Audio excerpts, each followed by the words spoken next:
right now, someone with half your knowledge is getting the promotion you deserve. Someone with fewer ideas than you is leading the meeting you should be running. And someone who knows less than you do is being taken seriously, while you're still waiting for your moment. That's not about talent. That's not about intelligence. That's not even about experience. That's about communication. Here's the uncomfortable truth nobody tells you. The world doesn't reward the best thinkers. It rewards the best communicators. And the gap between where you are right now and where you want to be, most of it lives in the space between what you're thinking and what you're actually saying. But here's what changes everything.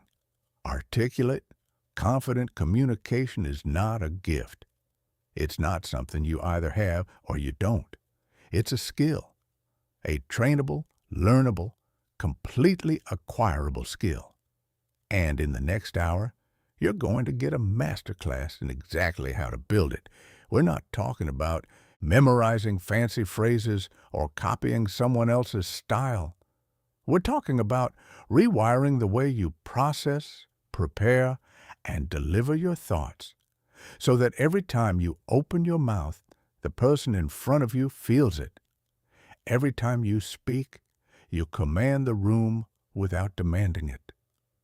Every time you share an idea, people lean in instead of tune out. By the time you finish this, you'll understand why your brain sometimes betrays you mid-sentence, how to use your body before you say a single word, how to choose words that stick, and how to handle the conversations that used to make you sweat through your shirt. Whether you're trying to speak up in meetings, hold your own in arguments, impress someone on a first date, lead a team, or just feel less invisible in a room full of people, this is for you. Let's get into it. Chapter 1. The Psychology Behind Articulate Communication. Let's start with something most communication advice completely skips over: what's actually happening inside your brain when you speak. Because here's the thing, most people think articulate speaking is a talent problem. They watch someone deliver a clear, confident, compelling point and think they were just born that way. But that belief is both wrong and quietly destructive, because it lets you off the hook from doing the work that actually changes things. Articulate communication doesn't start with your mouth. It doesn't even start with your words. It starts deep in the way your brain processes experience, emotion, and meaning, and then tries to turn all of that into language in real time. Think about what's actually happening when you're in a high-stakes conversation. Your brain is juggling an almost absurd number of tasks simultaneously. It's trying to retrieve the right information from memory. It's monitoring your listener's face for feedback. It's managing your emotional state. It's generating the next sentence while you're still finishing the current one. And it's doing all of this while your nervous system is potentially telling you that something is wrong, that you're being judged, evaluated, or exposed. No wonder people stumble. When stress kicks in, real stress, the kind you feel before a big presentation or during a difficult conversation, your brain floods your system with a hormonal cocktail designed for survival, not conversation. Your working memory narrows. The sophisticated vocabulary you normally have access to feels like it's behind a locked door. Complex thoughts that were crystal clear 5 minutes ago suddenly feel murky and impossible to express. This is not a character flaw. This is neuroscience. But here's what separates the people who speak well under pressure from those who don't. It's not that confident speakers feel less stress. It's that they've learned to process stress differently. Confidence isn't the absence of fear, it's the decision to move forward anyway, and to have trained your brain enough times that moving forward becomes the default response. Think of your brain like a city with millions of roads. The roads you travel most often become highways, smooth, fast, automatic. The roads you rarely take stay as dirt paths, slow, uncertain, exhausting. Every time you speak confidently in a challenging moment, you're paving one more stretch of that highway. And eventually, the highway is just how you travel. There's a concept in neuroscience around the different levels at which your brain can process a conversation. At the most basic level, you're just reacting, responding to what's happening without much conscious thought. This is where most people spend most of their time. Someone asks a question, your brain scrambles, you say whatever comes out first, and then you spend the next 20 minutes wishing you'd said something different. The next level up is where you become more deliberate. You're consciously choosing your words, tracking what you're saying, and adjusting in real time. This feels harder at first because it requires more mental effort, but with practice, it becomes natural. The highest level is where the real magic happens. You're simultaneously aware of your message, your listener's reaction, the emotional tone of the conversation, and where you want things to go. You're not just participating in the conversation, you're guiding it. You're 3 steps ahead, like a navigator who can see the destination while everyone else is just watching the road. This isn't about being calculating or fake. It's about being intentional. And the difference between someone who speaks with impact and someone who hopes they land well is almost entirely about whether they've developed this third level of processing. Your brain also has a powerful internal filter that determines what you pay attention to. When you believe you're a poor communicator, this filter is ruthlessly efficient. It highlights every stumble, every pause, every moment where you weren't quite as sharp as you wanted to be. It builds a case against you, one awkward moment at a time. But when you start genuinely believing, not hoping, believing, that you are becoming a confident communicator, that filter starts working for you instead of against you. It starts noticing the moments you express something clearly, the times someone nodded enthusiastically when you made a point, the conversations where you felt completely at ease. Your brain collects evidence for whatever story you're telling yourself, so it matters enormously what story you choose. Here's something worth sitting with. When you speak, your emotional state is literally contagious. The research on this is fascinating. Neurons in your listener's brain actually fire in patterns that mirror what you're experiencing, which means when you speak with confusion, you transfer confusion. When you speak with certainty, you transfer certainty. When you speak with calm, grounded confidence, your listener feels that in their own body, whether they realize it or not.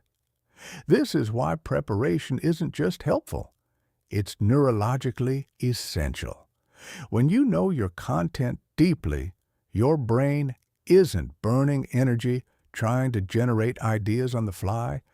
That freed up processing power goes toward delivery, toward connection, toward the subtle, real-time adjustments that make the difference between a good communicator and a great one. And finally, there's something called cognitive load to understand. Your brain has a limit on how many things it can actively manage at once. When you're simultaneously trying to figure out what to say, how to say it, whether you're making sense, and what your listener's thinking, you hit that limit fast. Your thinking becomes shallow. Your words become generic. Your presence disappears. Skilled communicators reduce this load by automating the basics.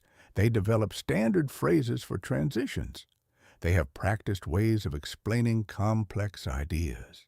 They build reliable internal structures for organizing their thoughts quickly. None of this makes them robotic.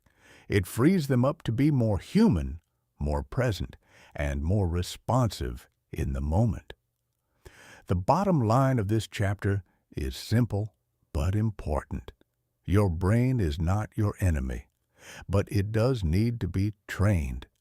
And every concept you'll encounter in this video is ultimately a form of that training, a way of teaching your brain to do automatically what great communicators do intentionally. Chapter 2. Mastering your internal voice and building confidence. Before a single word leaves your mouth, there's a full conversation already happening inside your head. And for most people, that conversation is brutal. What if I say something stupid? What if they disagree? What if I freeze? What if they see right through me? This internal voice, the one running commentary on everything you do and say, is either the most powerful asset you have or the most persistent obstacle you'll ever face. And the wild thing is, most people have never consciously examined it. They just let it run on default settings installed years ago, shaping every speaking experience they have. Here's what that inner voice sounds like for most people in a high-stakes moment. I hope I don't embarrass myself. What if I go blank? They're all going to judge me. I'm not as smart as everyone else here. It's a voice built for self-protection, scanning constantly for threat, preparing elaborate exit strategies for failures that haven't happened yet. Now here's what that voice sounds like for people who communicate with genuine confidence. I have something worth sharing here. I'm curious what they'll think of this. I'm prepared. Let's see where this goes. It's a voice built for contribution, oriented toward what it can give rather than what it might lose. The difference between these two voices is not personality. It's not natural confidence. It's not luck. It's a pattern that was trained often, without anyone realizing it was happening, and a pattern that can be retrained. Think back to the first time you remember feeling embarrassed about how you spoke. Maybe a teacher called on you and you froze. Maybe you mispronounced a word in front of people who laughed. Maybe you made a point in a meeting and someone dismissed it without even looking up. Those moments, small, ordinary, human moments, create neural grooves. Your brain files them away as data. Speaking up equals risk. Silence equals safety. And then, years later, you wonder why your heart races before you raise your hand. The great news is that your brain continues forming new connections throughout your entire life. Every time you consciously interrupt an old pattern and choose a different response, you begin building a new groove. At first, it takes effort. It feels unnatural. But over time, and this is the part people don't quite believe until they experience it, the new pattern becomes the default. Confident. Self-talk stops being something you have to manufacture and starts being something that just happens. The first step is awareness. For the next week, pay genuine attention to what your inner voice says before and during conversations that matter to you. Notice how different it sounds when you're talking to your best friend versus walking into a room of strangers. Notice what it says when you're about to disagree with someone more senior than you, or when you're about to say something vulnerable. You're not analyzing yourself to criticize yourself. You're getting to know the pattern so you can change it Once you can see the pattern, you can start interrupting it. One of the most effective techniques confident communicators use is mental rehearsal. Not rehearsing specific words, but rehearsing the experience of communicating well. Before an important conversation or presentation, close your eyes and spend 2 or 3 minutes seeing yourself clearly and calmly, making your key points. See the listener responding positively. Feel the version of yourself that handles this with ease. This isn't wishful thinking, it's a neurological tool. When you vividly imagine performing a skill, your brain creates the same neural pathways as if you'd actually practiced it. Athletes have used this for decades. It works. And it works for communication just as powerfully as it works for free throws or penalty kicks. But visualization alone won't cut it if the underlying belief system doesn't shift. Most communication anxiety traces back to 3 core fears: fear of judgment, fear of rejection, and fear of not being enough. These fears create a scarcity mindset, where every conversation feels like an audition, every speaking moment feels like a test you might fail. The antidote is building evidence that contradicts those fears, not by waiting for a perfect performance, but by starting to document the small wins. The time you explained something and someone said that actually makes perfect sense. The moment you asked a question that shifted the entire conversation. The presentation that went better than you expected. Your brain needs data. Give it data. One of the most powerful reframes you can make is this: nervousness and excitement are the same physiological experience. Same elevated heart rate, same heightened awareness, same surge of energy. The only difference is the story you attach to those sensations. I'm terrified and I'm fired up feel identical in your body. You get to choose which label to use, and the label you choose will genuinely change your performance. The most advanced version of this is shifting your entire orientation from self-protection to service. When your primary question walking into a conversation is, "How do I avoid looking bad?" you're working against yourself. But when your primary question becomes, "How can I be genuinely useful here?" something shifts. The pressure doesn't disappear, but it transforms. It becomes fuel instead of friction. And here's one more thing about your internal voice that's worth understanding deeply. It doesn't need to be silenced. It needs to be redirected. The goal isn't to eliminate self-awareness. It's to have a self-awareness that works for you, one that notices opportunities instead of threats, one that asks, "How can I express this better?" instead of, "Why am I so bad at this?" One that responds to an imperfect moment with, "I'll adjust," instead of, "I knew it, I'm terrible at this." Perfect speakers don't exist. The most articulate, compelling communicators in the world stumble, lose their thread, mispronounce words, and say things they wish they'd said differently. The difference is they don't make that moment mean something devastating about who they are. They course correct and keep going. Building genuine confidence isn't about becoming someone different. It's about becoming more fully who you already are, just without the layers of fear and self-doubt that have been muffling you. Nonverbal communication plus voice control. Chapter 3. Your body speaks before you do. Here's something that might make you slightly uncomfortable. The moment you walk into a room, before you've said a single word, people have already formed an impression of you, not a judgment, an impression, a gut feeling, a split-second read that their brain performs automatically. the same way it scans any environment for information. And that impression is built almost entirely from what your body is doing. This isn't superficial. This is how human beings are wired. We evolved to read bodies long before we developed complex language. And even now, even in our sophisticated, over-verbal world, the body still communicates more than words ever will. Researchers have been studying this for decades, and the consistent finding is striking.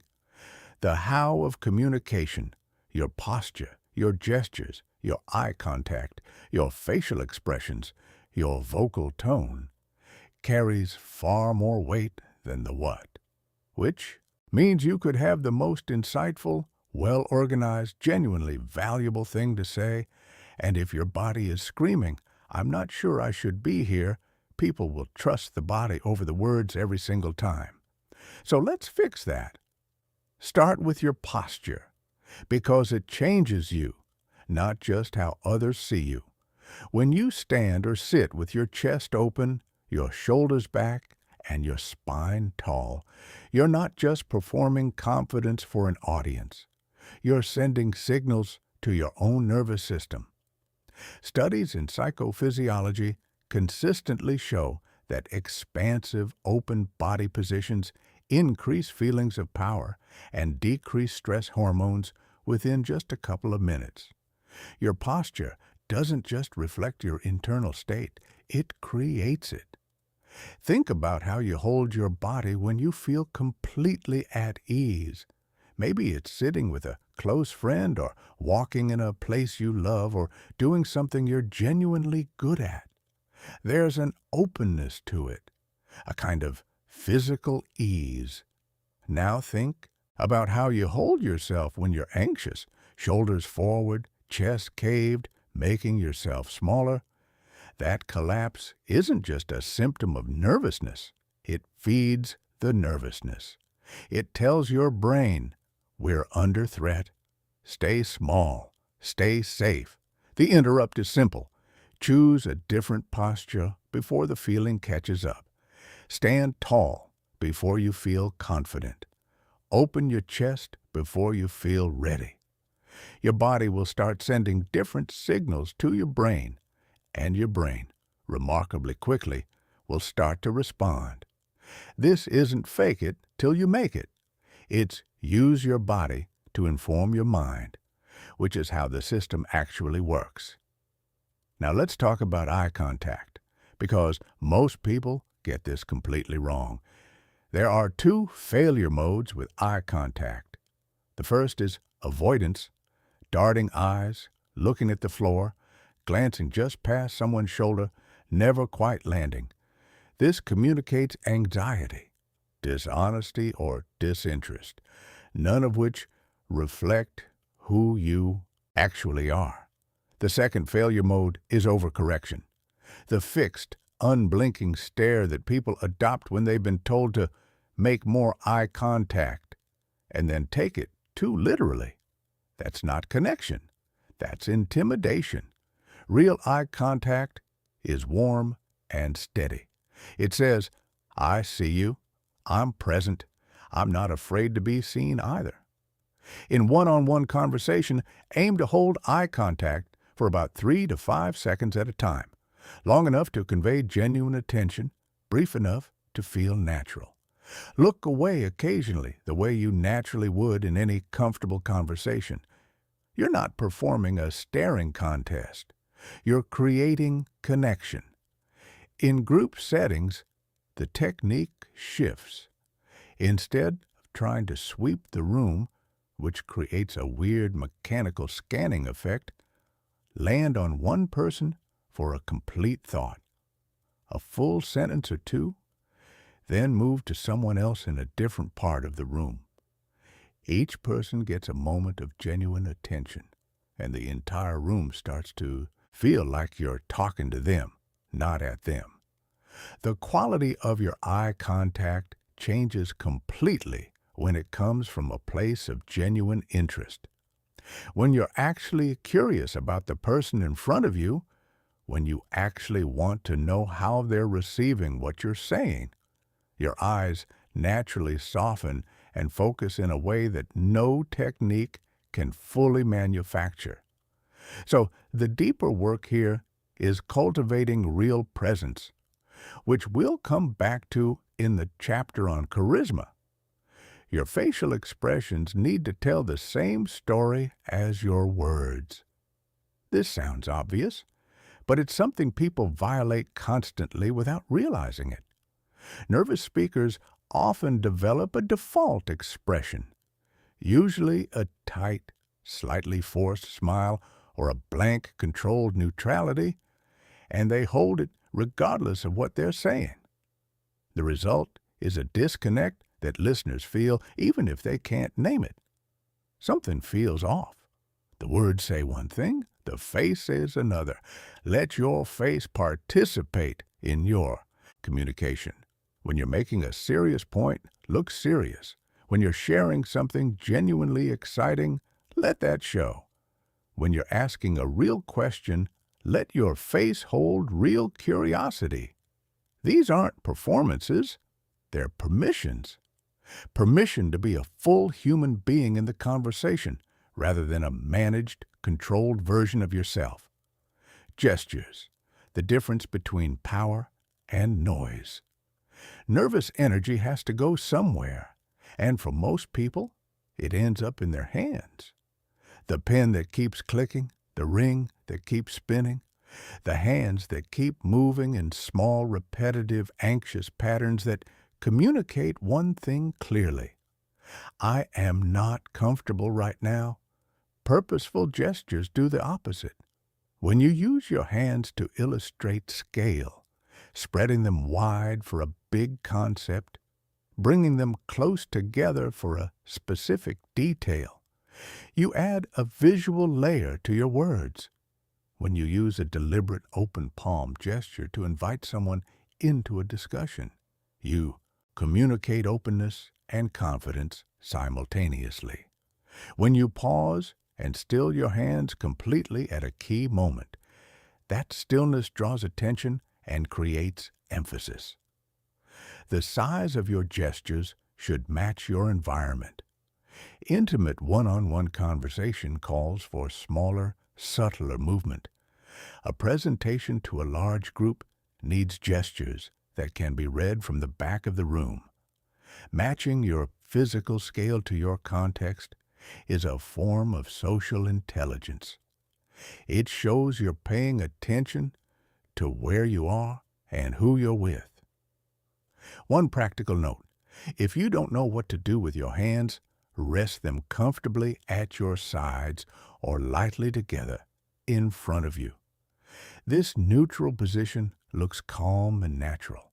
What it doesn't look like is crossed arms, closed off, hands in pockets, checked out, or hands fidgeting behind your back, nervous and hiding. Neutral is always better than anxious. The space you occupy sends its own message. Confident communicators claim appropriate space without being aggressive about it. They don't crowd others, but they don't shrink themselves either. They move through a room with a sense of purpose rather than apology. They arrive somewhere and settle in rather than perching on the edge of their chair like they might need to leave at any moment. Pay attention to how you enter rooms, how you sit at tables, how you position yourself in conversations. You don't need to dominate space, but you do need to inhabit it. Your physical presence in a space communicates something before you speak a word, and that something should be, I belong here.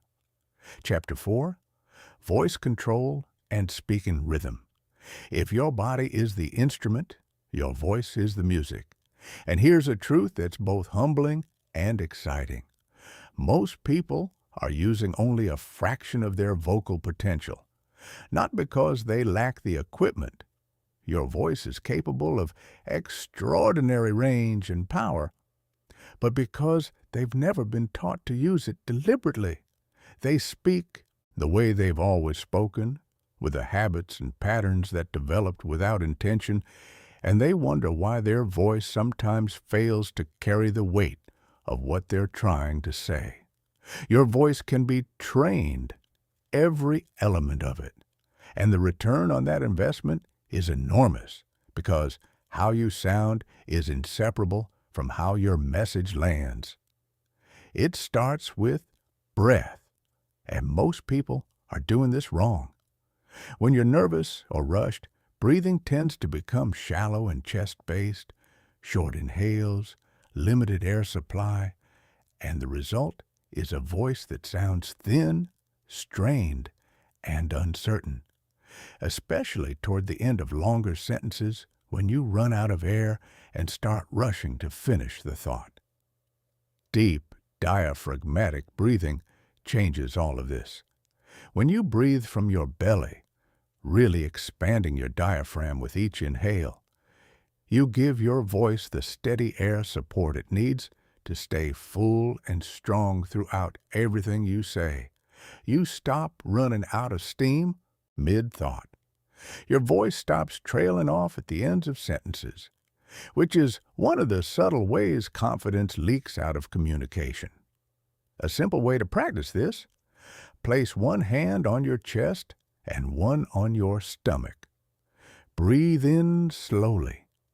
If you're breathing correctly, your stomach hand moves outward while your chest hand stays relatively still. It feels strange at first if you've been chest breathing your whole life, but keep practicing.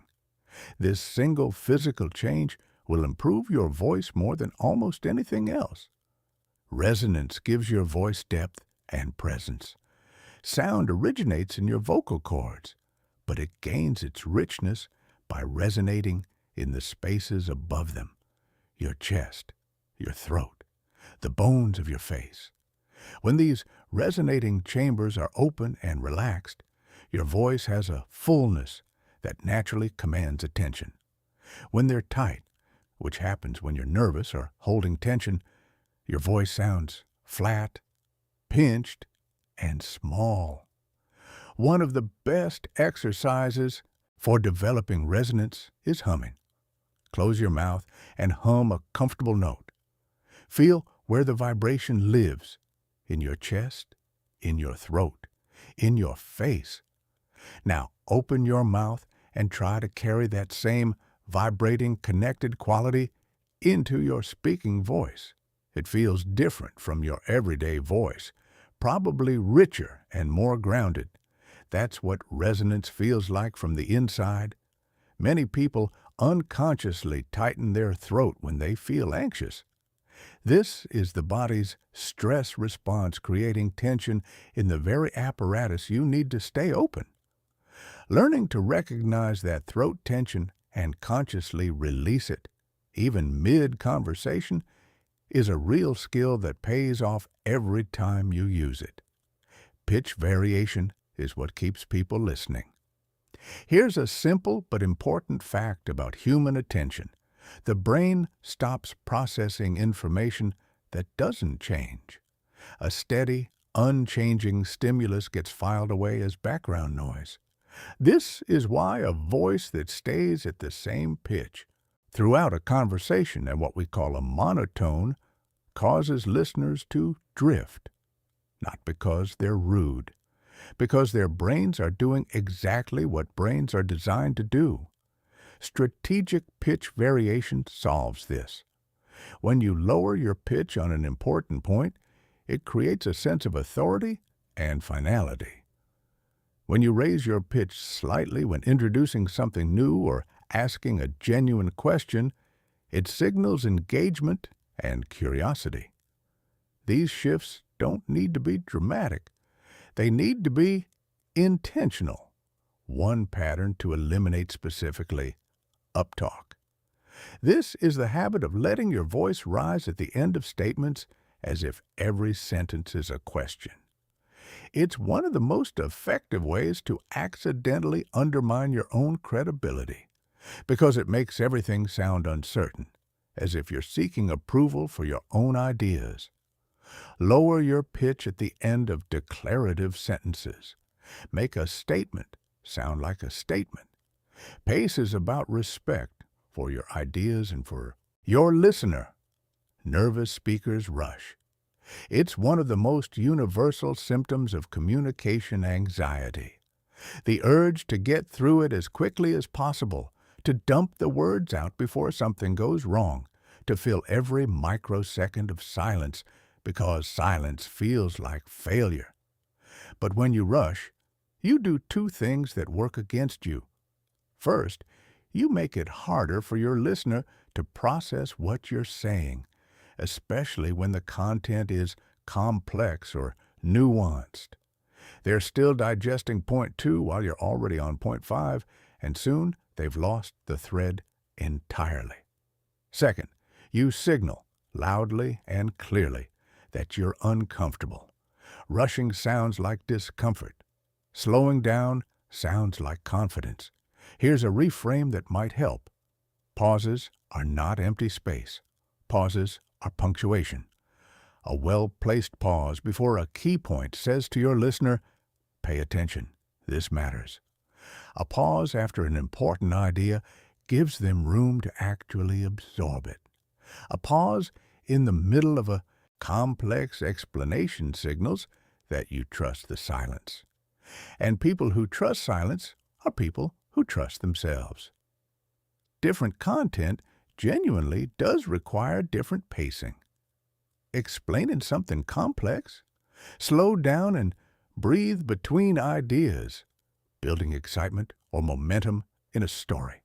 Let your pace pick up slightly. Landing a key conclusion, slow all the way down and let the weight of the moment breathe. Volume, tone, and articulation. The finishing details that make everything land. Speak at a volume where the person farthest from you can hear you comfortably without straining. Straining to hear someone is fatiguing, and fatigue leads to disengagement. But volume that's too loud feels aggressive. Read the room and calibrate. Your tone carries emotional information that your words can't fully convey on their own.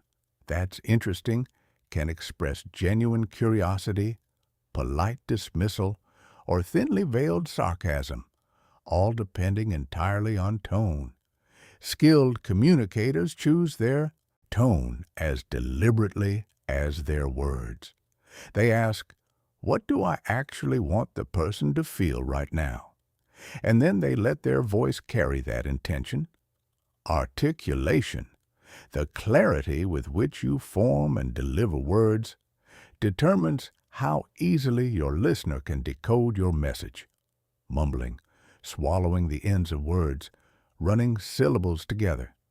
These habits force your listener to work harder, and when listening requires effort, engagement drops. Recording yourself and listening back is the fastest way to identify articulation habits you didn't know you had. It's uncomfortable the first few times. It's also one of the most useful things you can do. Warm up your voice before it matters.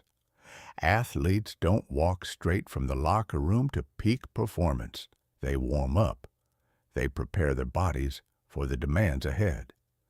Your voice deserves the same treatment before any high-stakes speaking situation. Simple warm-up exercises make a real difference. Humming scales up and down your range, doing lip trills, blowing air through loosely pressed lips, reading a challenging passage aloud with exaggerated articulation, practicing a few sentences at different volumes and paces. 5 to 10 minutes of this before an important meeting or presentation will improve your vocal quality measurably. Your voice will feel more available, more responsive, more like an instrument that's ready to play rather than one that needs time to find its footing. The deeper truth about voice control is this: your voice is already capable of communicating everything you want to express.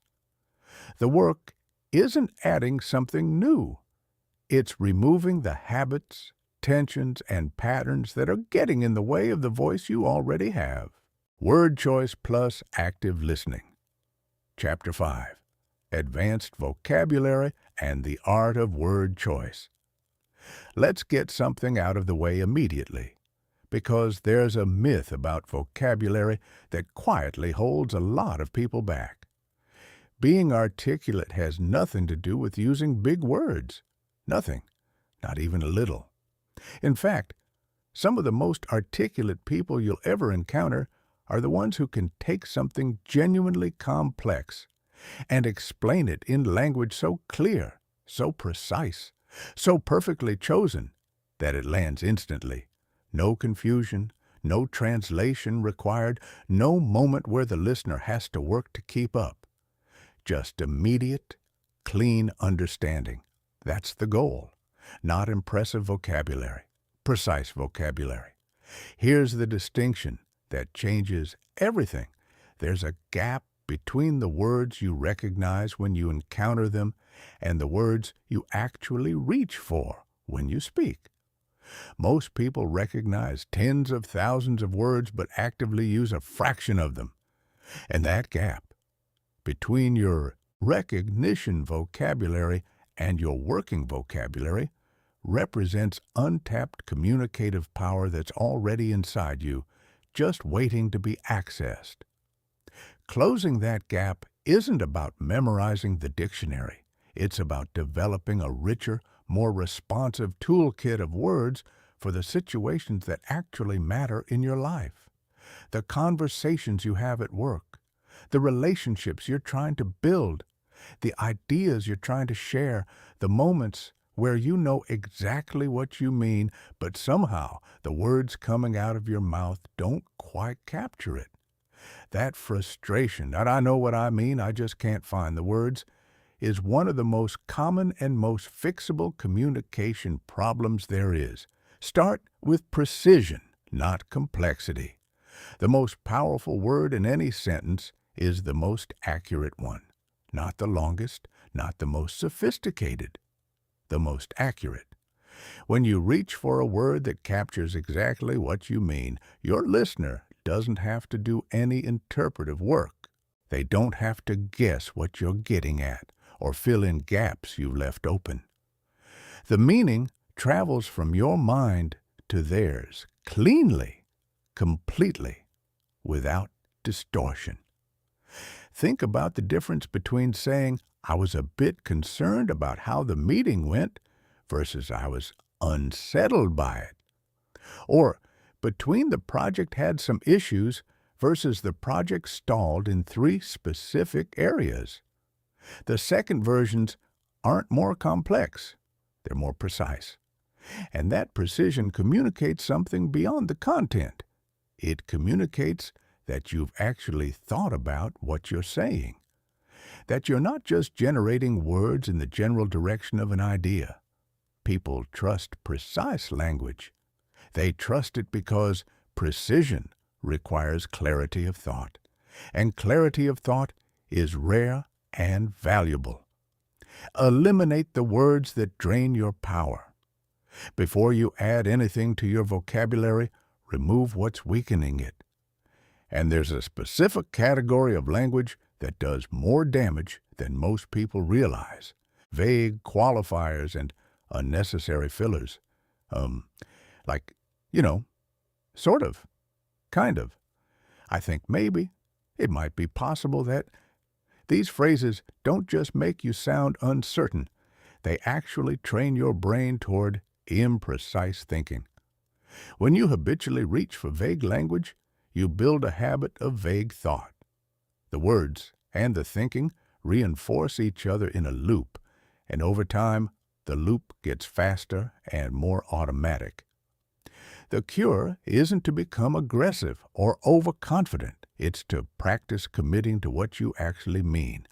Instead of, "I think maybe we should possibly consider this approach," say, "I recommend this approach." Instead of, "It seems like this might be a good idea," say, "This addresses the core problem." You can be wrong, you can be challenged, but you can do that from a position of clarity.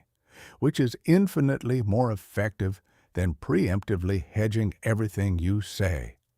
Filler words, um, uh, like, you know, are almost always symptoms of two things: rushing and fear of silence. When you slow down and allow yourself to pause rather than fill, the fillers naturally reduce. The pause that feels enormous to you is almost invisible to your listener. What they notice is not the pause, it's the clarity that comes after it. Understand what your words do, not just what they mean. Every word you choose does more than convey information. It shapes how your listener feels about that information.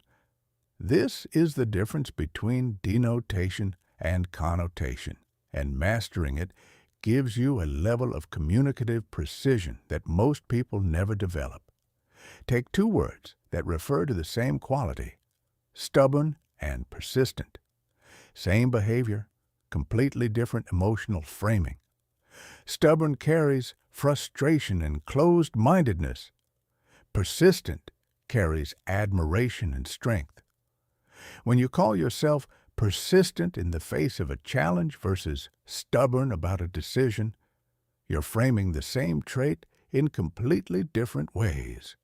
And your listener's response will reflect that framing.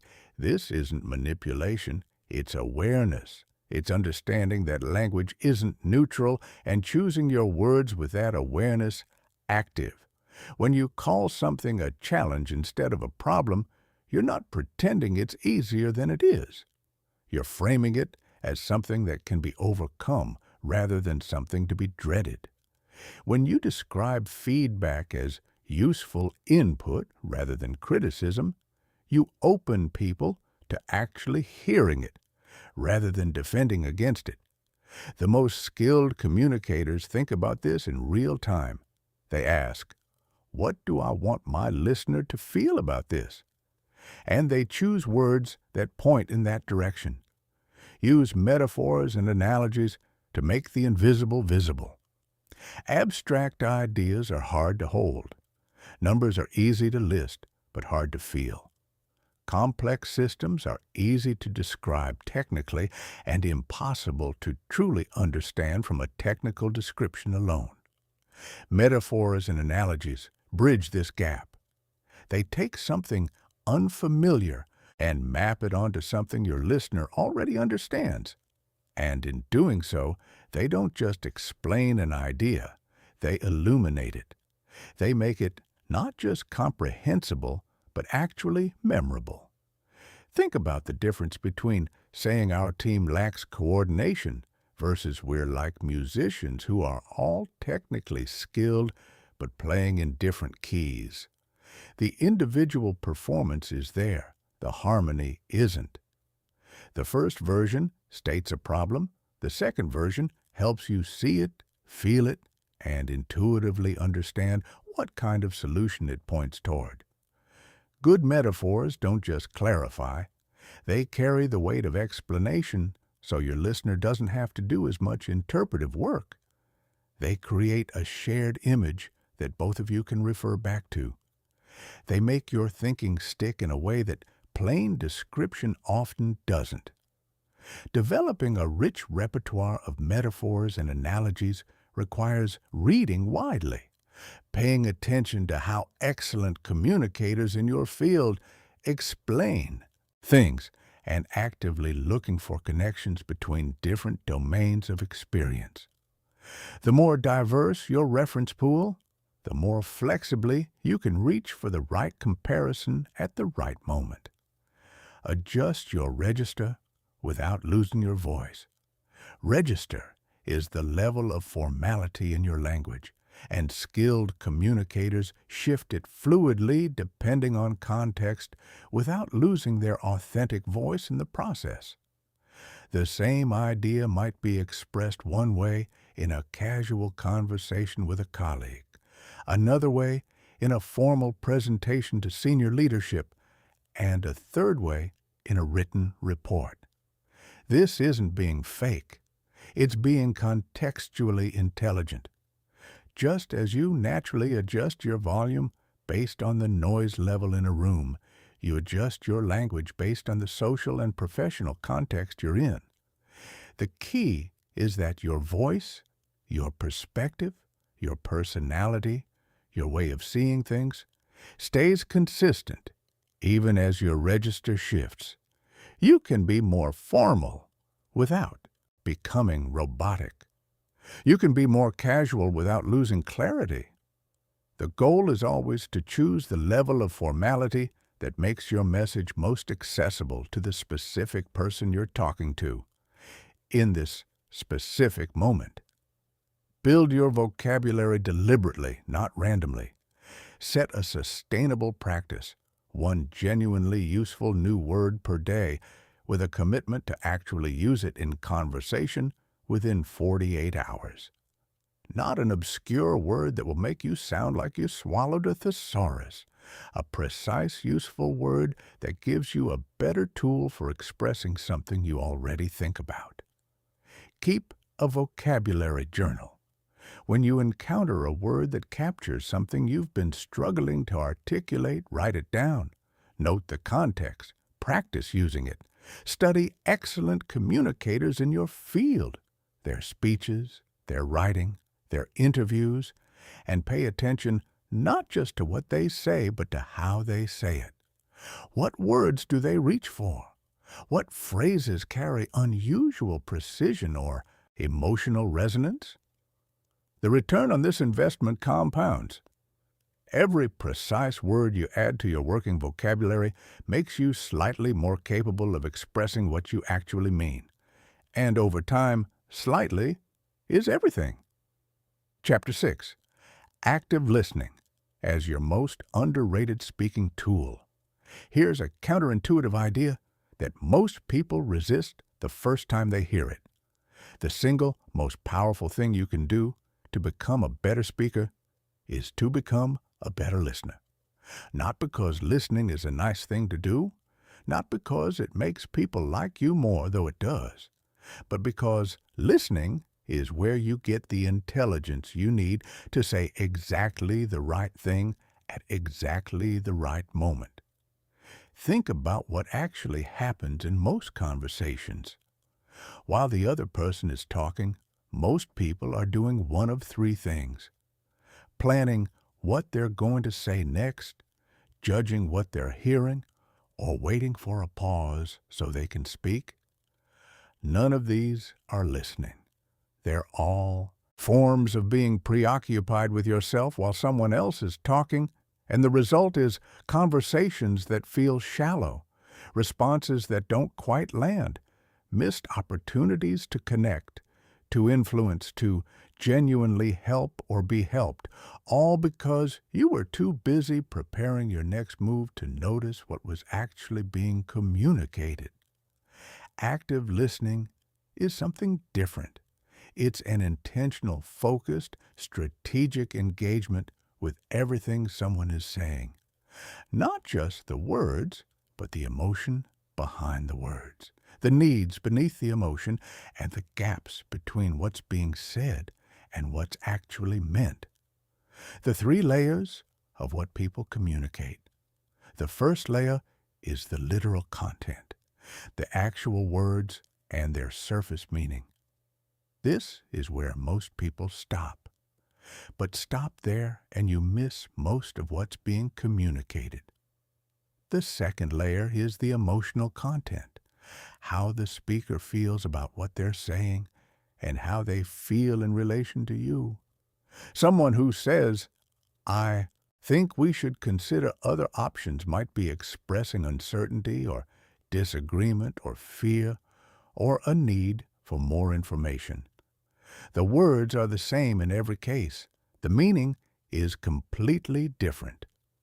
Skilled listeners pick up on this emotional layer and respond to it as part of their reply. The third layer is the underlying need or motivation, what the person actually wants from this conversation, whether or not they've explicitly said it. Someone complaining about how a meeting was run might be expressing a need to feel respected and included in decisions. Someone venting about a colleague might be asking, underneath all of it, for validation that their frustration is legitimate. When you can hear and respond to this third layer, your communication becomes exponentially more relevant and more powerful. The discipline of not preparing your response while someone is talking, this is genuinely hard. It goes against a deeply ingrained habit, but it's also one of the highest leverage changes you can make in your communication. When someone is speaking, your only job is to understand what they're communicating fully at all three layers, not to evaluate it, not to formulate your reply, just to understand. When you do this, two remarkable things happen. First, you actually understand what was said, which means your response will be far more relevant and effective. Second, the person feels heard, and being truly heard is so rare that it immediately differentiates you from almost everyone else in their life. Practice noticing when your mind starts preparing a response while someone else is still talking.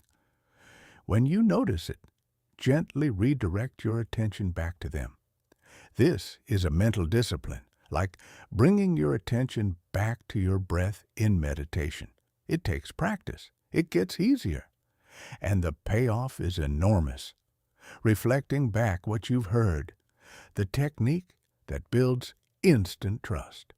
Before adding your perspective to a conversation, take a moment to demonstrate that you've understood what was just communicated. This is called reflecting, and it's one of the most powerful rapport-building tools in communication. Reflecting doesn't mean repeating back someone's exact words like a parrot. It means demonstrating in your own language that you grasped both the content and the significance of what they said. If someone tells you, I'm frustrated because this project keeps getting pushed back and I feel like I'm spinning my wheels, a reflection might sound like, it sounds like the constant delays are making it hard to feel like you're actually moving forward, and that's genuinely exhausting. You haven't just repeated the facts. You've shown that you understood the emotional reality of the situation, and when people feel that their emotional reality has been seen and acknowledged, they become far more open, far more honest, and far more receptive to what you have to say in return. Ask better questions. Most people ask bad questions without realizing it. They ask closed questions, ones that can be answered with yes or no, that close down conversation rather than opening it up. They ask leading questions that subtly push people toward the answer they want to hear. They ask questions too early, interrupting someone's thought before they've finished developing it. Great questions are open-ended and genuinely curious. They invite the other person to go deeper into their own thinking. They show that you're interested in understanding, not just in being agreed with. Instead of, don't you think we should try a different approach, which is really just a statement disguised as a question, try what factors do you think we haven't fully considered yet. Instead of, are you happy with how this turned out, which puts people on the spot to perform positivity, try, what would you want to do differently next time? Notice the difference in what these questions invite. The first versions close, the second versions open, and open conversations are where the real exchange of ideas happens. Let silence do its work. One of the most uncomfortable things for people who are working on their communication is silence. The moment a pause appears in a conversation, the urge to fill it is almost physical. Say something. Anything. Keep it moving. But silence in a conversation is not empty. It's where thinking happens. It's where people process what they've just heard and find the language for what they actually mean. When you rush to fill every pause, you interrupt that process, and you lose access to the deeper, more considered thoughts that would have emerged if you just waited. The next time you ask someone a meaningful question, resist the urge to speak again before they've answered. Even if the silence feels long, even if it feels awkward, the willingness to sit with silence communicates patience, confidence, and genuine interest. And more often than not, what comes after the silence is far more valuable than anything you would have said to fill it. Read what isn't being said. The most advanced listening skill is hearing the spaces, the topics that are being skirted, the emotions that are being held back, the assumptions that are operating underneath the surface of the conversation without being named. When someone keeps talking around a specific topic, there's usually something important there. When someone's words and their body language tell different stories, the body language is almost always more honest. When a conversation feels like it's circling without landing, often there's something unspoken that needs to be named before forward movement is possible. You don't have to call this out aggressively. A simple, curious, gentle question, I notice we keep coming back to this area. Is there something there we haven't fully addressed? Can open up an entire layer of conversation that would otherwise remain hidden. Active listening, practiced consistently, transforms your communication from the outside in. When you listen at this level, you gather the intelligence to say exactly what needs to be said at exactly the right moment, in exactly the right way. You stop guessing what people need and start knowing. You stop talking past each other and start actually connecting. And that genuine connection through genuine understanding is what articulate communication is ultimately for. Difficult conversations plus speaking under pressure plus public speaking. Chapter 7. Handling difficult conversations without losing yourself. There's a conversation you've been putting off. Maybe you know exactly what it is. Maybe it's been sitting in the back of your mind for days, weeks, possibly longer. That uncomfortable, necessary, potentially relationship-defining conversation that you keep finding reasons to delay. You tell yourself the timing isn't right, that things might sort themselves out, that bringing it up will only make things worse. But here's what you already know. Somewhere underneath all those rational-sounding reasons, avoiding a difficult conversation doesn't make the problem smaller. It makes it bigger. It lets pressure build in a sealed container until eventually something gives. And by that point, the conversation is 10 times harder than it would have been if you'd had it when you first needed to. Difficult conversations are not optional features of a fully lived life. They're load-bearing walls. The health of your relationships, professional and personal, is built on your willingness and ability to navigate them. And most people handle them so poorly, not because they're bad communicators, but because nobody ever taught them how. So let's fix that. The real reason difficult conversations are difficult, it's almost never the topic itself that makes a conversation hard. It's the emotional charge surrounding the topic. When conversations touch ego, identity, values, or consequences that feel significant, the brain's threat detection system activates, and suddenly you're not having a rational exchange between two adults. You're having a conversation between two nervous systems that are both scanning for danger. Your job in a difficult conversation is not to eliminate that emotional charge. You can't. Your job is to manage your own emotional state well enough to stay clear-headed and to create conditions where the other person can do the same. That's the foundation everything else is built on. Prepare for the right things.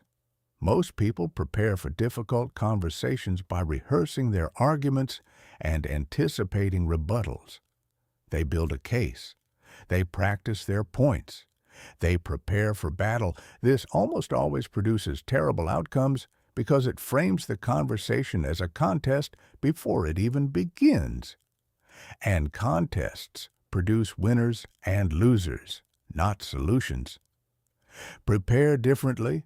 Before you walk into any difficult conversation, get genuinely clear on 3 things. First, what do you actually want from this conversation? Not what you want to say or what you want to achieve. A behavior change, a shared understanding, a repaired relationship, a decision made together. Knowing your actual goal keeps you oriented when the conversation gets turbulent. Second, what is the other person's likely perspective? Not whether it's right or wrong. What might make their position feel completely reasonable and necessary to them, given what they know and what they're experiencing?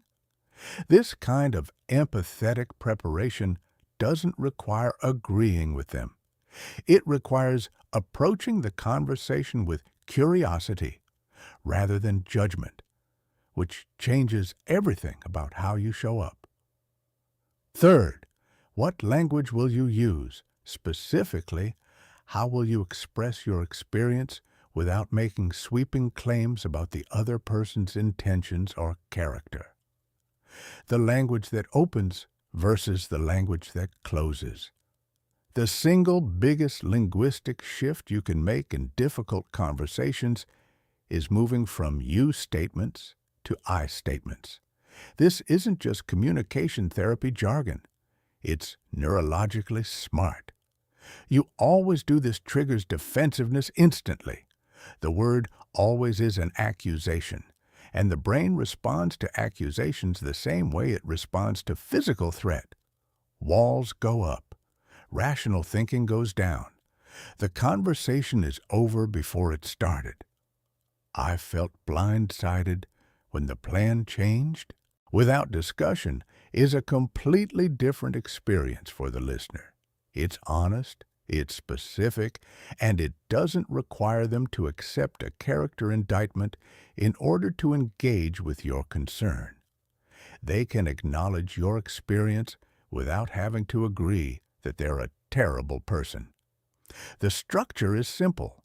Describe the specific situation, describe your specific experience of it, and describe what you'd like to see differently, not as an ultimatum. As an honest, human request from someone who cares enough about this relationship to have this conversation at all. Timing and setting matter more than most people realize. Choose moments when both of you can be present, not right. Before an important meeting, not when one of you is visibly stressed or exhausted, not in public where the risk of embarrassment makes honesty impossible. Private, calm, unhurried settings give difficult conversations the conditions they need to actually go somewhere useful. Start well, because the beginning sets everything. How you open a difficult conversation determines the emotional temperature of everything that follows. Begin by acknowledging the relationship and your positive intentions. Something like, I want to talk about something that's been on my mind, and I'm bringing it up because I value how we work together. Or, this is a bit uncomfortable for me to raise, but I think it's important for both of us. These openings do something crucial. They signal that you're coming from care, not attack. They frame the conversation as collaborative rather than adversarial. and they make it slightly easier for the other person to stay open rather than immediately closing down. Manage yourself when things heat up. Even the best prepared, most skillfully open conversation can escalate. Someone says something that stings. An accusation lands that you weren't expecting. Your heart rate spikes, your jaw tightens, and you feel the pull toward either shutting down completely or saying something you'll regret. This is the moment that determines whether the conversation will be productive or destructive, and the decision is yours. Develop a personal toolkit for staying regulated when pressure rises. Deep, slow breathing, even 2 or 3 deliberate breaths, activates your parasympathetic nervous system and brings your thinking back online. A brief pause before responding gives you the fraction of a second you need to choose your words rather than react with them, reminding yourself of your actual goal. What do I want to achieve here? Pulls your focus away from the emotional reactivity and back to the purpose. If you genuinely feel too flooded to continue productively, it's not weakness to say so. I want to give this conversation the attention it deserves. Can we take a 10-minute break and come back to this? Is infinitely better than pushing through in a state where you're likely to say something that makes things worse. Listen for the need underneath. The position. When someone takes an extreme or seemingly unreasonable stance in a difficult conversation, there's almost always an unmet need driving it. The position is the demand. The need is what the demand is actually trying to protect. Someone who insists that all decisions go through them might have a deep need for control rooted in past experiences of being excluded or blindsided. Someone who seems irrationally resistant to a change might have a need for stability and predictability that the change threatens. When you can hear the need underneath the position and address that, even if the specific position isn't workable, you find solutions that wouldn't have been visible if you'd stayed at the surface level. Ask, what's the most important thing to you about this? Or, help me understand what you're most concerned about. These questions dig beneath the position to the need, and that's where real problem-solving becomes possible. Know when to involve others and when to let things breathe. Not every difficult conversation resolves in a single session. Some issues require multiple conversations as emotions settle and perspectives shift. Ending a conversation well, even when it hasn't fully resolved, is a real skill.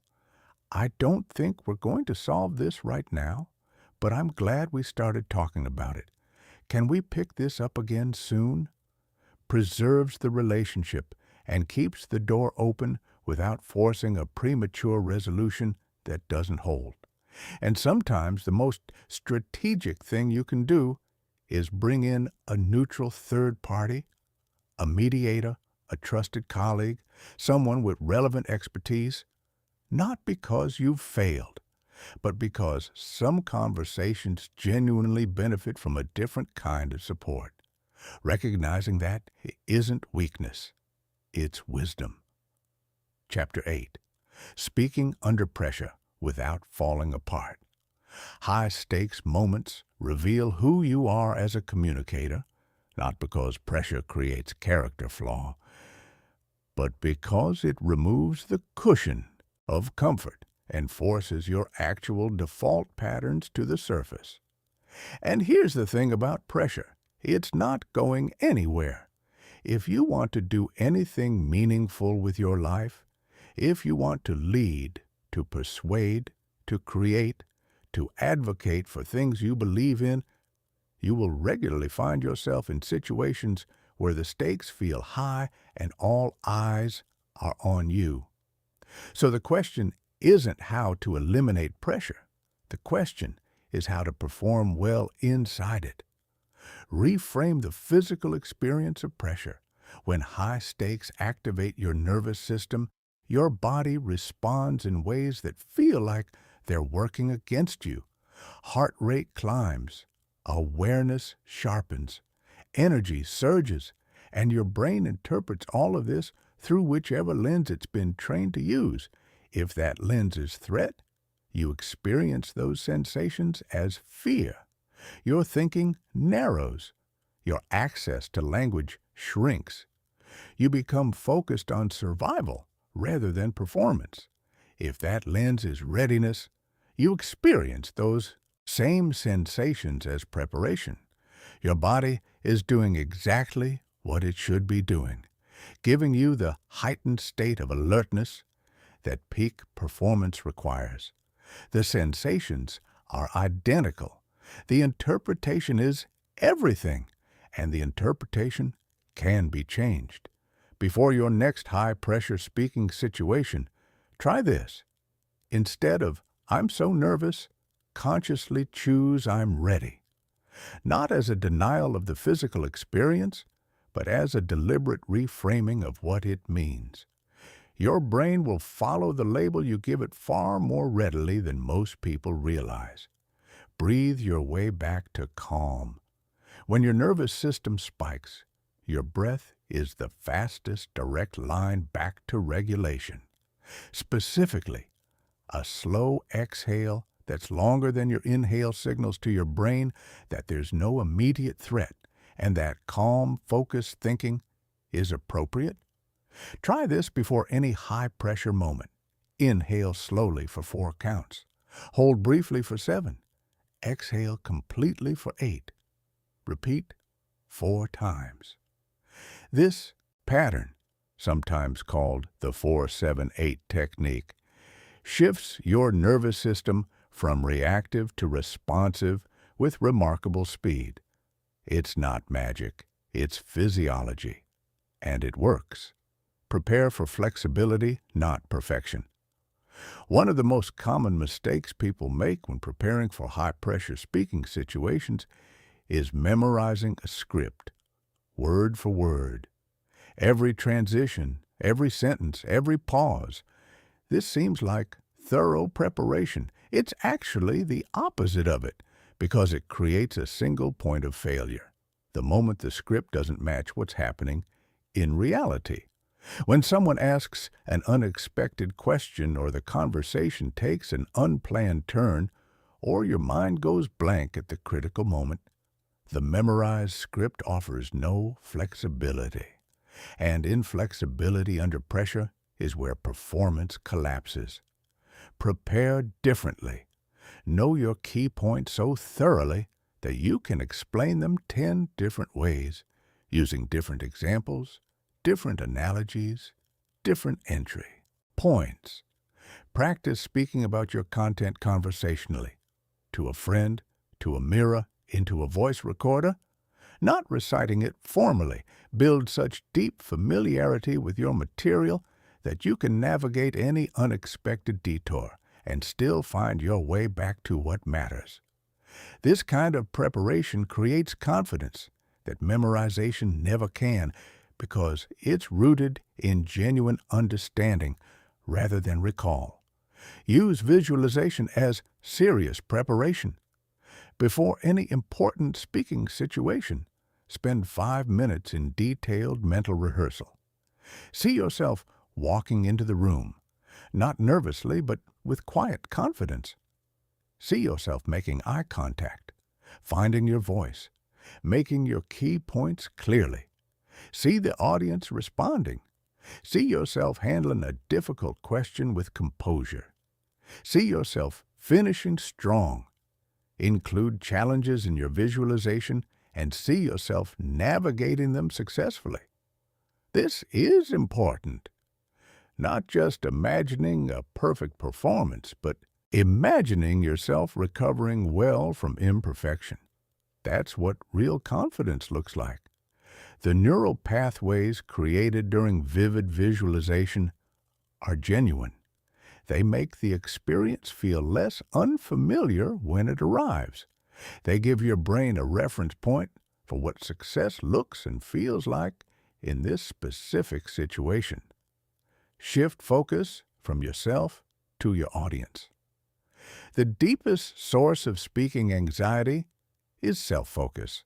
When your primary concern is, how am I coming across? Will I make mistakes?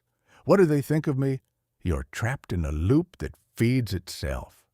The more you focus on how you look, the more anxious you become about how you look. The worse you perform, the more anxious you become. The interrupted service. Ask yourself, what does this audience actually need from me right now? When you're genuinely focused on being useful, on sharing something that will help, inform, move, or inspire the people in front of you, the self-consciousness naturally recedes. You stop monitoring yourself and start actually communicating. This isn't a trick.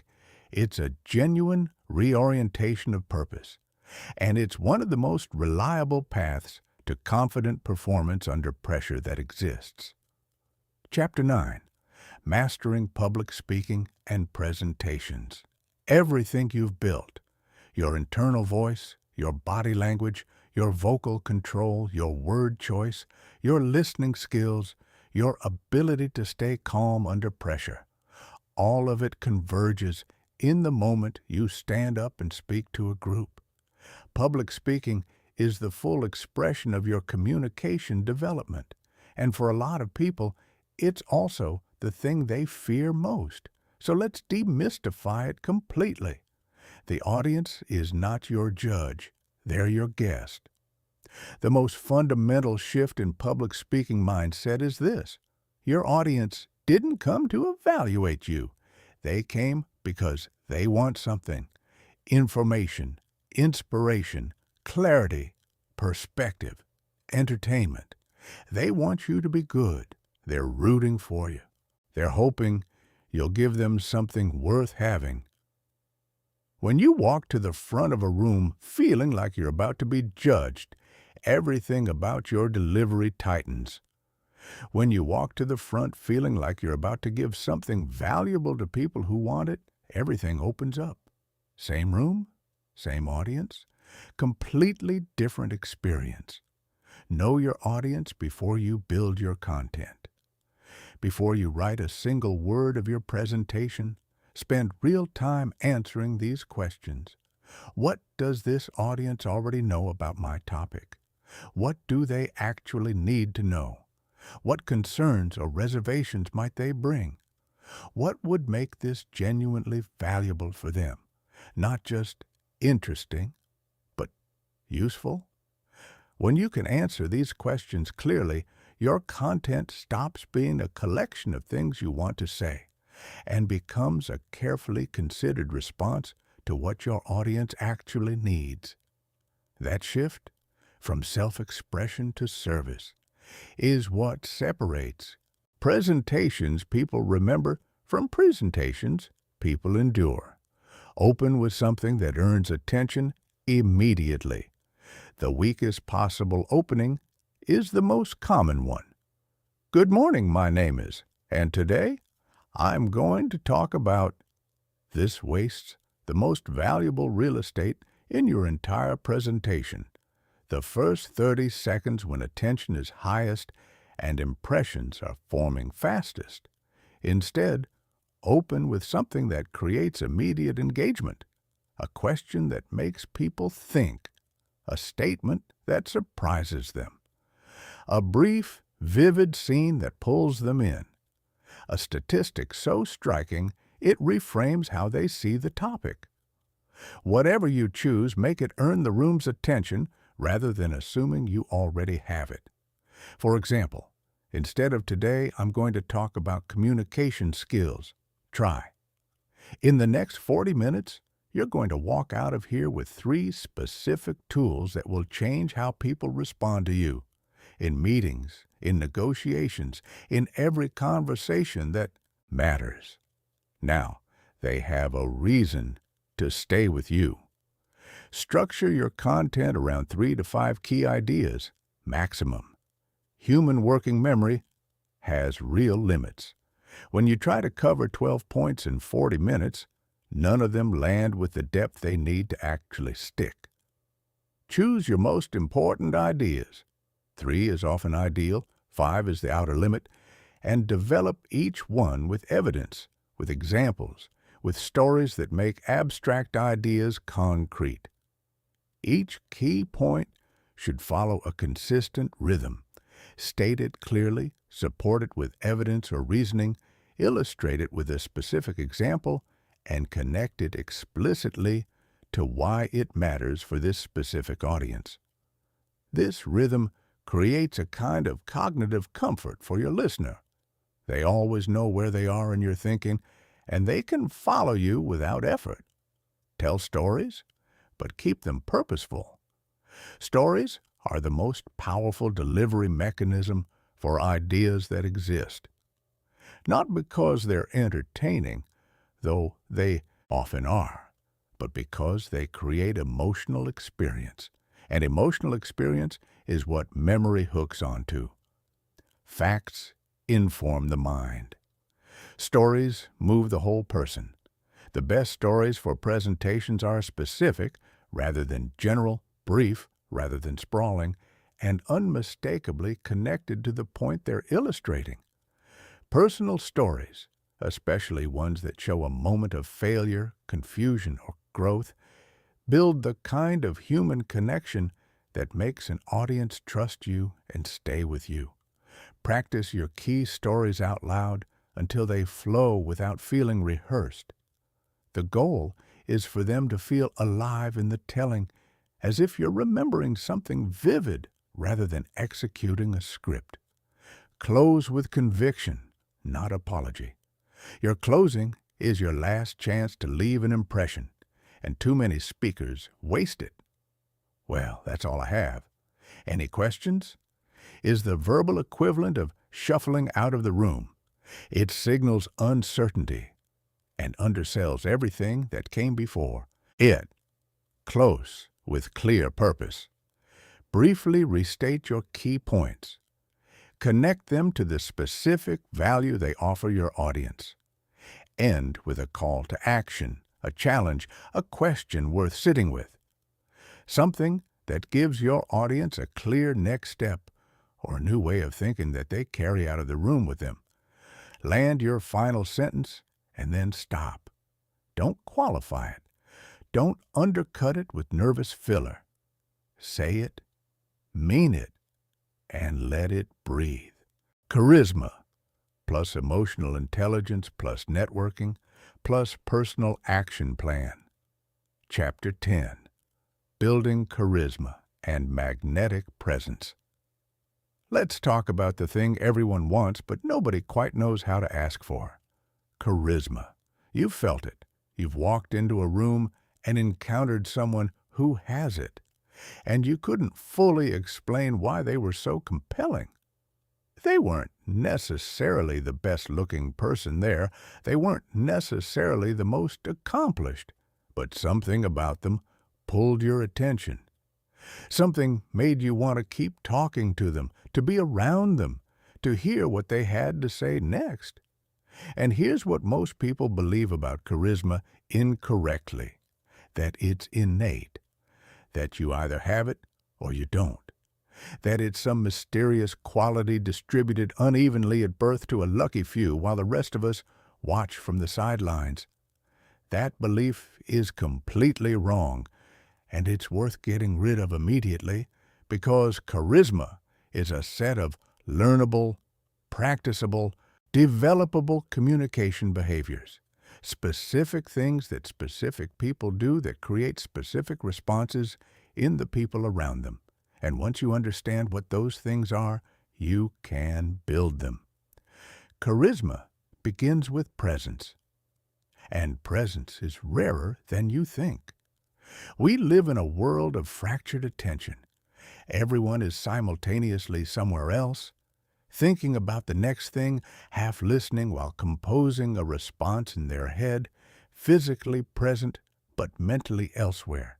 This is so normal that we've stopped noticing it, which means when someone is completely, genuinely, unhurriedly present with you, when you feel that their entire attention is here, on you, on this conversation right now, it's remarkable. It stands out the way a quiet voice stands out in a noisy room, and it creates a feeling in you that's surprisingly powerful. The feeling of actually mattering to someone. That's what presence does. It makes people feel like they matter, and people are magnetically drawn to anyone who makes them feel that way. Developing presence is a practice of attention management. During conversations, notice when your mind drifts to your to-do list, to what you're going to say next, to something the person said 3 sentences ago that triggered a thought you're now following. When you notice the drift, bring yourself back. Not with self-criticism, just with a gentle redirect. Back here. Back to this person. Back to this moment. This gets easier the more you practice it, and the quality of your relationships and your reputation as a communicator will shift in ways that are hard to fully predict but impossible to miss. Make people feel genuinely interesting. Here's a charisma secret that sounds almost too simple.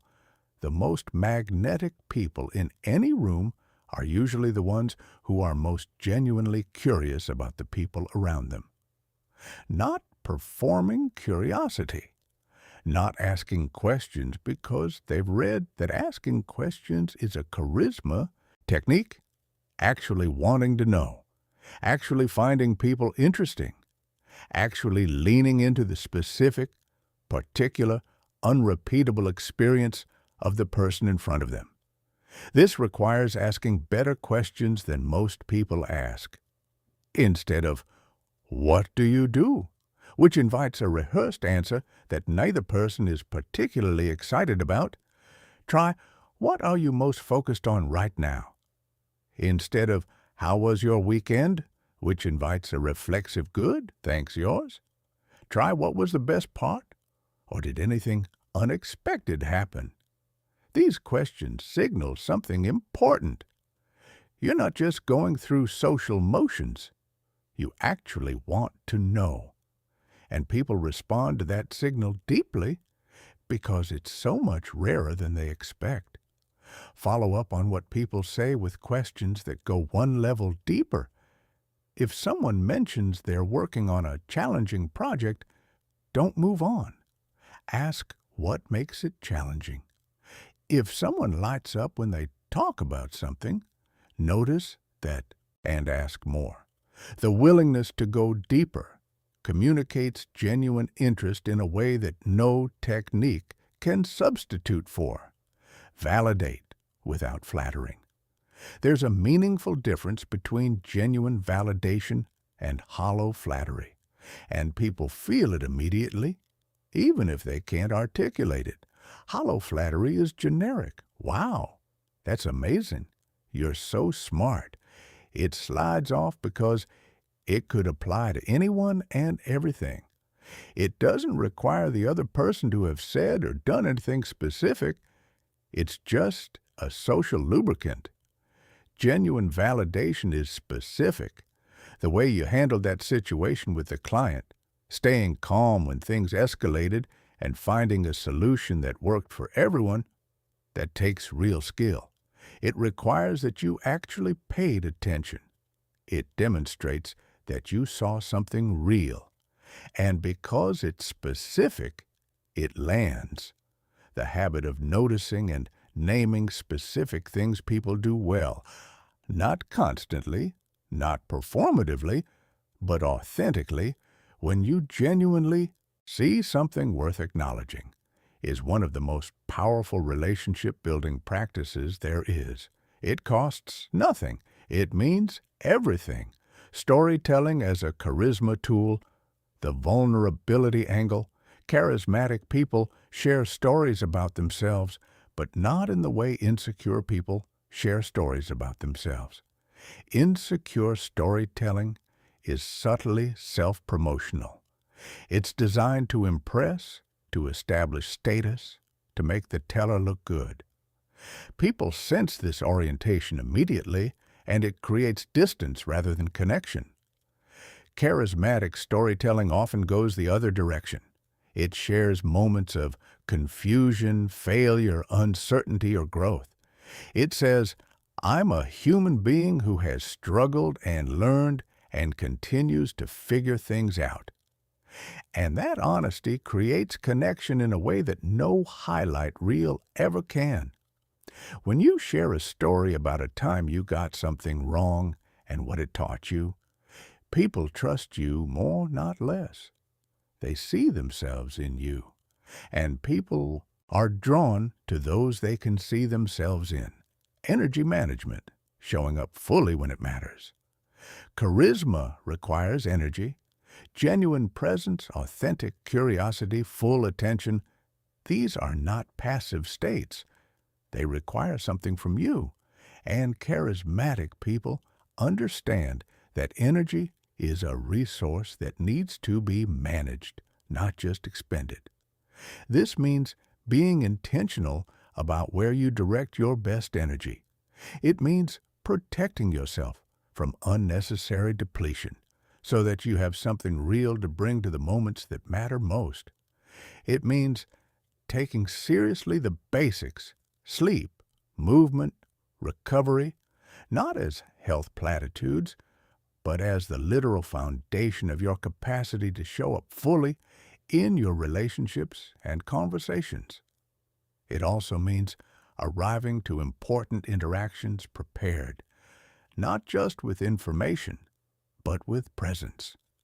Taking a few minutes before a significant meeting or conversation to center yourself, clear the mental noise of whatever came before, and consciously choose to be here. That deliberate arrival changes everything about the quality of what follows. Chapter 11. Emotional Intelligence, the hidden engine of communication. You can master every technical skill in this entire guide. The posture, the vocal control, the vocabulary, the listening, the storytelling, and still consistently fall short in your communication if you're missing this one element. Emotional intelligence, not because it overrides everything else, but because it's the layer that makes everything else work together. It's the difference between someone who can perform communication techniques and someone who can actually connect. Self-awareness, knowing what's happening inside you. The foundation of emotional intelligence and communication is understanding your own emotional patterns. What situations trigger you, what your default responses are under stress, what your body does when you're uncomfortable, what your voice does when you're defensive. Most people operate on emotional autopilot. A situation activates an emotional pattern, the pattern produces a response, and the response happens before there's been any conscious choice involved. Someone criticizes your idea, and you immediately contract or retaliate. Someone challenges your authority, and you immediately escalate. Someone cancels on you, and you immediately withdraw. These patterns aren't character flaws. They're learned responses that made sense in some earlier context. But they're not serving you in the present moment. And without awareness of them, you can't change them. Start paying attention to your emotional state throughout the day. Notice the physical sensations that accompany different emotions.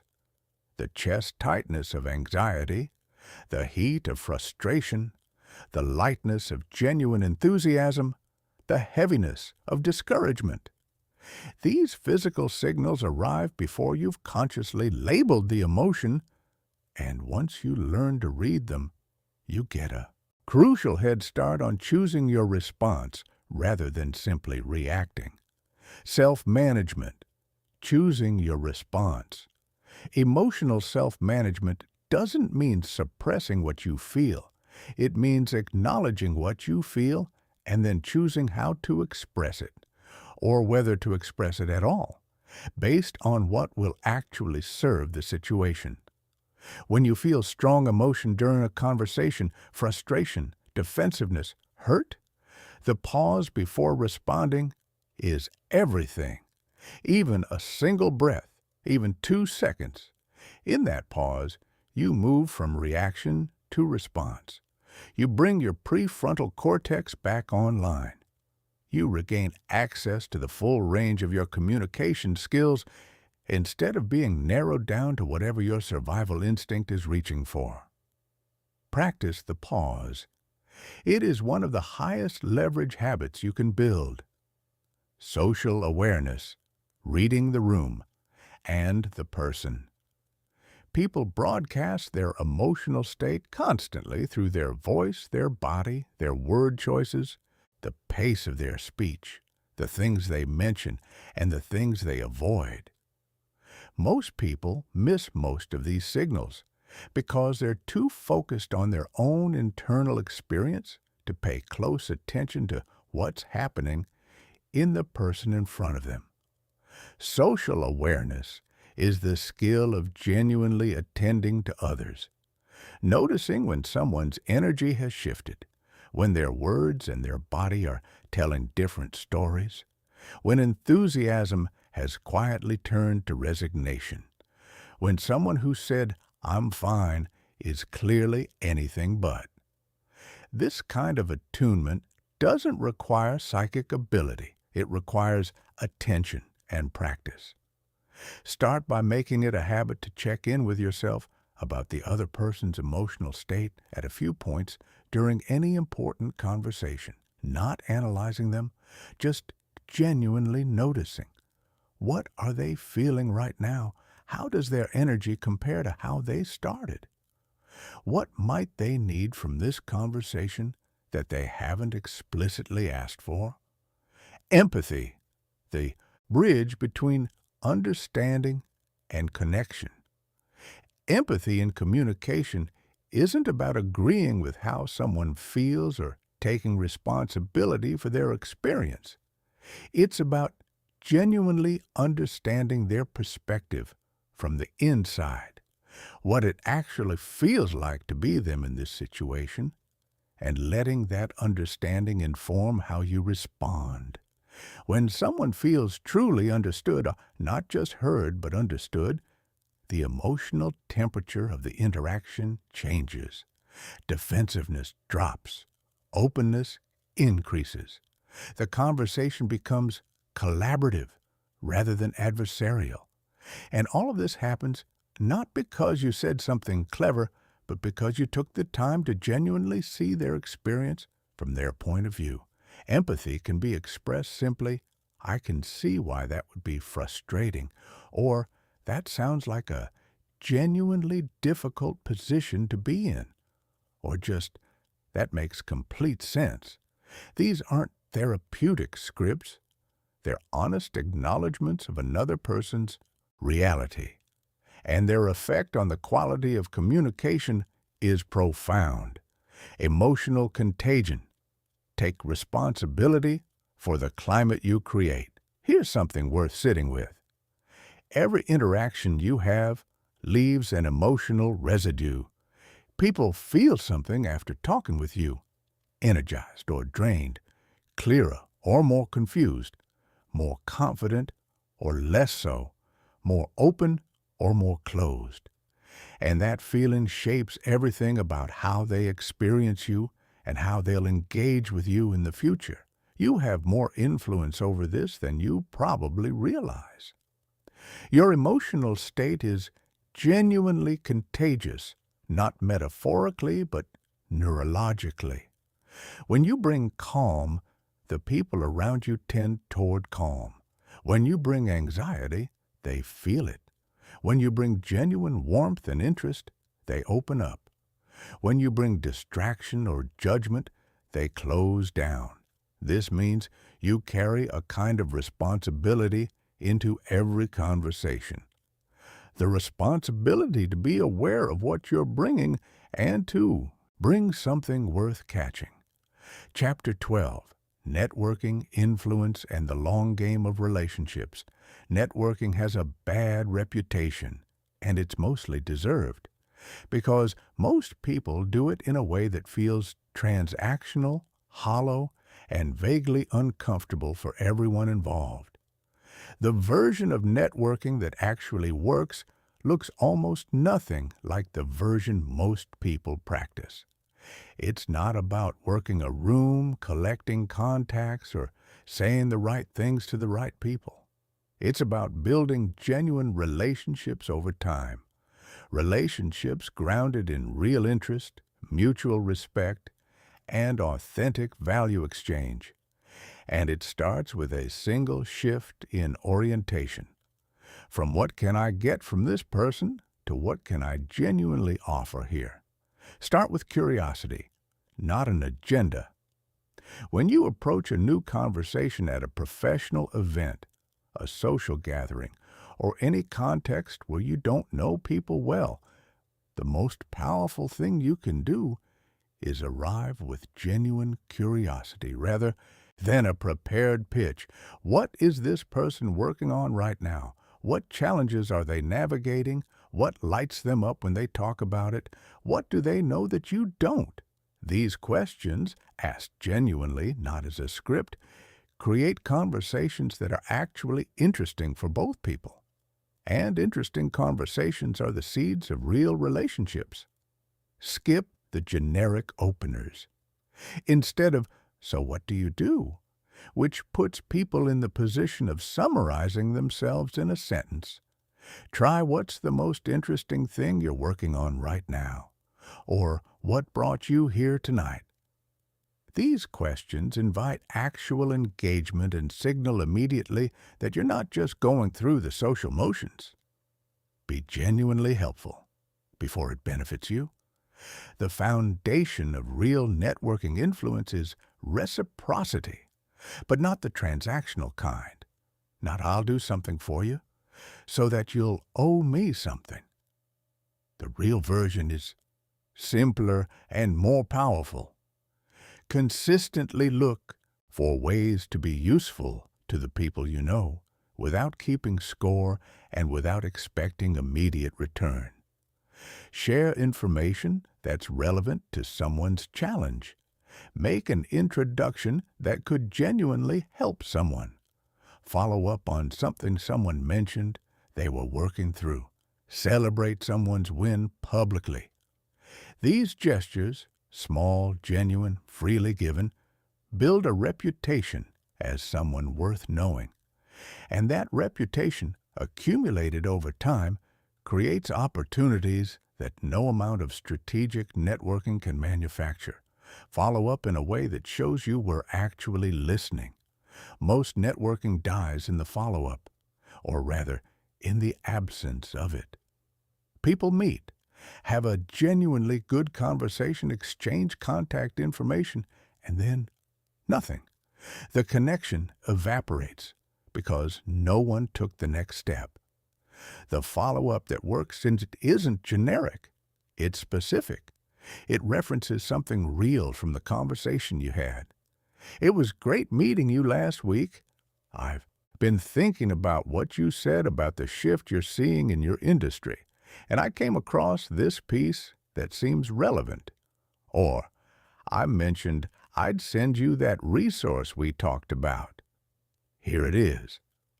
Specific follow-up demonstrates that you were actually present in the conversation, that you actually listened, and that you actually care enough to continue the connection. Do this within 48 hours while the conversation is still vivid, and do it without an ask. Just genuine continuation of a connection worth maintaining.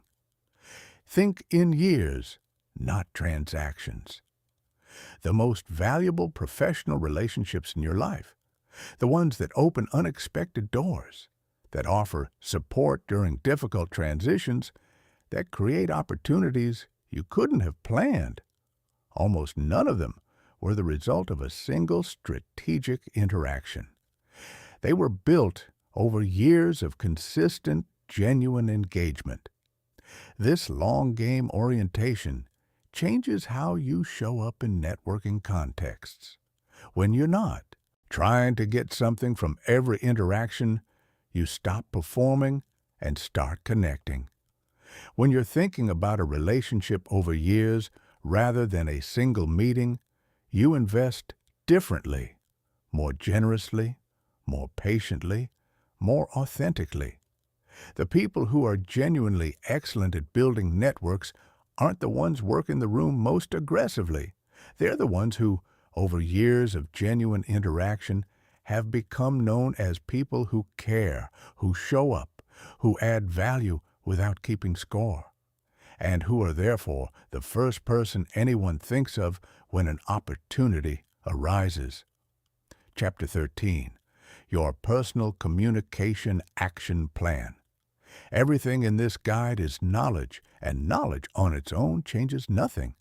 What changes things is implementation, consistent, deliberate, specific practice of the skills you've been learning. And that requires a plan, not a vague intention to communicate better, but a concrete, structured, progressively challenging commitment to building these skills into the fabric of how you operate. Here's how to build that plan. Start with an honest assessment. Before you can improve, you need to know clearly where you are. And most people have never genuinely evaluated their own communication. They just have a general sense that they could be better without specifics. This week, record yourself in at least 3 different speaking situations: a phone call, a meeting, a casual conversation. Listen back with fresh ears, not to cringe at yourself, but to observe patterns. What does your voice do under pressure? Where do fillers appear? How is your pace? Do you ask questions or mostly make statements? Do you listen or mostly wait to speak? Ask 3 people you trust, people who will give you honest feedback rather than comfortable reassurance, what they observe about your communication. What do you do well? Where do you lose people? How do you come across when you're stressed? This external perspective will reveal blind spots that self-observation alone can't access. From everything you observe and hear, identify your 3 most important areas for development. Not 10. 3. Focus creates progress. Diffusion creates the illusion of effort without the reality of change. Build a daily practice that's small enough to actually sustain. Grand commitments to massive change rarely survive contact with real life. What works is small, consistent, daily practice that gradually becomes automatic. Spend 10 minutes each morning on vocal warm-ups, humming, lip trills, reading aloud with attention to breathing and resonance. This will improve your vocal quality measurably over weeks, not months. Commit to 1 new vocabulary word per day, not an obscure one, a useful one, and use it in actual conversation within 48 hours. Over a year, that's 365 more precise, powerful words available to you when you need them. Set 1 specific communication intention before any important conversation or meeting, not a general hope to do well, a specific focus. Today, I'm going to practice pausing before I respond.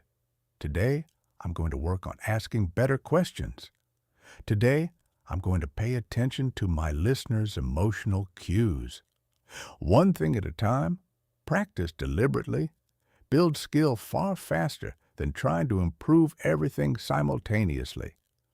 Seek out the situations that stretch you.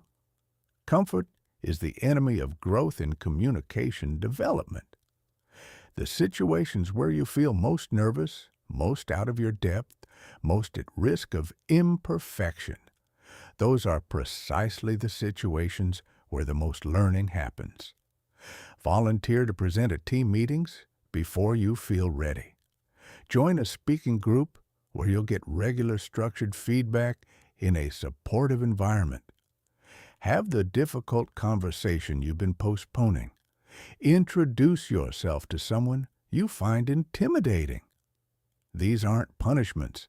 They're opportunities to build the neural pathways that make confident communication your default rather than your aspiration. And when things go imperfectly, when you stumble, when you freeze, when you say something you wish you hadn't, treat it as data rather than evidence of something fundamentally wrong with you. What specifically happened? What would you do differently? What did you learn? This reflective practice is what separates people who improve from people who just keep having the same experiences repeatedly. Track your progress and build evidence. Keep a communication journal, not an elaborate one, just a brief daily note. After any significant conversation or speaking situation, write down what went well and what you do differently.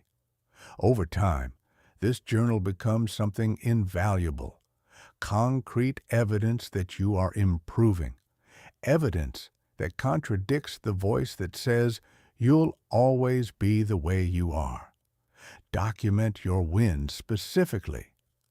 The moment a presentation landed better than you expected, the difficult conversation that actually resolved something, the question you asked that shifted the entire direction of a meeting, the time you stayed calm under pressure when you previously would have escalated. These moments are real. They deserve to be recorded. Your brain builds its beliefs on evidence. Give it the evidence for the communicator you're becoming. Your 30-day, 90-day, and 1-year vision.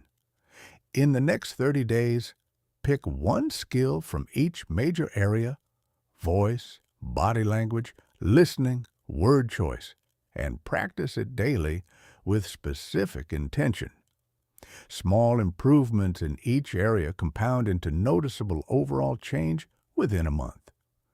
Over the next 90 days, take on the more complex skills: handling a difficult conversation skillfully, managing anxiety in a high-stakes presentation, building genuine rapport with someone who communicates very differently from you.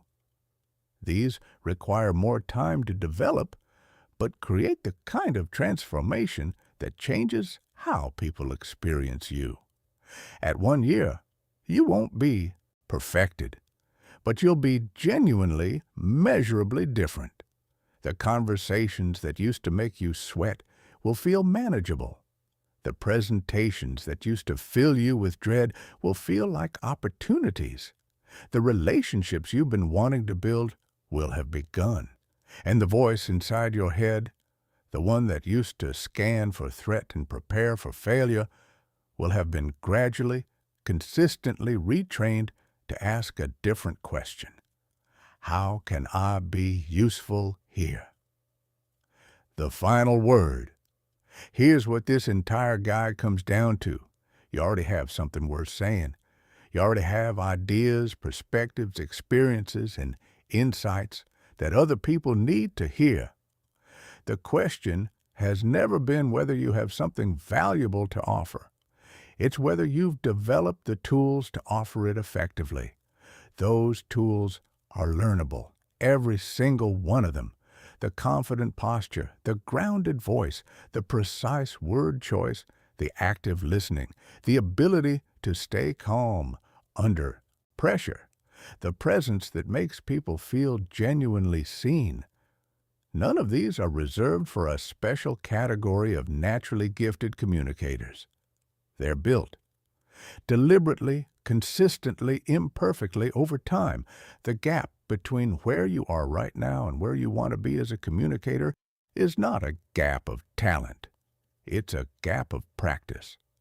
And practice begins not when you feel ready, because that feeling rarely comes on its own, but when you decide that the version of you who communicates with confidence and clarity is worth building. That decision is available to you right now. Your voice matters. Your ideas deserve to be heard. And the world genuinely needs people who can express what they know and believe with enough clarity and conviction to move others. Start today. Start imperfectly. Start anyway.